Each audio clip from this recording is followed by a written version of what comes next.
मरहम बलोच ने पाकिस्तान की सेना से कहा कि हमारे जो सूबे के जितने महिलाएं और बच्चे अगवा हुए हैं उनकी रिपोर्ट्स हमें दो।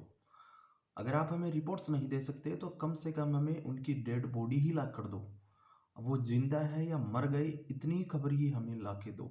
अगर वो जिंदा है तो कहाँ है, और अगर वो मर गए तो उनकी लाशें हमें ला कर दो। यहाँ तक मरहम बलोच ने पाकिस्तान की सेना को कहा, लेकिन पाकिस्तान की सेना यहाँ भी रुकने वाली नहीं थी।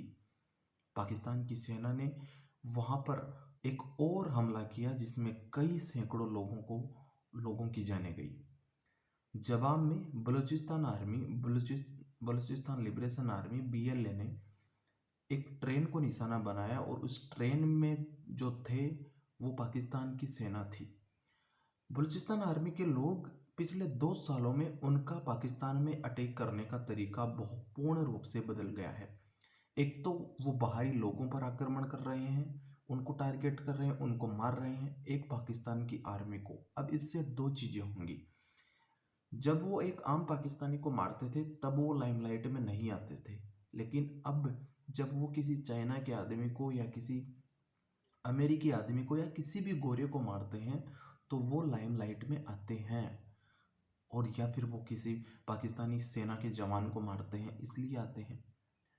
तो कहीं ना कहीं अब पाकिस्तान के हर कोने में एक संदेश जा रहा है कि आपके ही मुल्क में आपसे ही असंतुष्ट एक सूबा है जिसका नाम है बलूचिस्तान।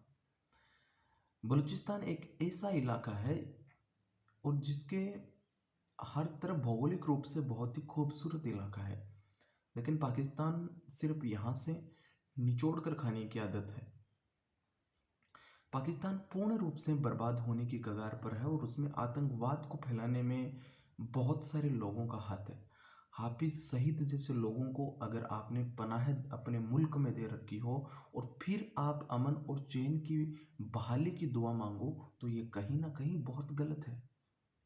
आपको पता तक नहीं है कि आपका मुल्क, आपका समाज, आपकी सोसाइटी के कितने गहरे जड़ों तक जहर घोला जा चुका है।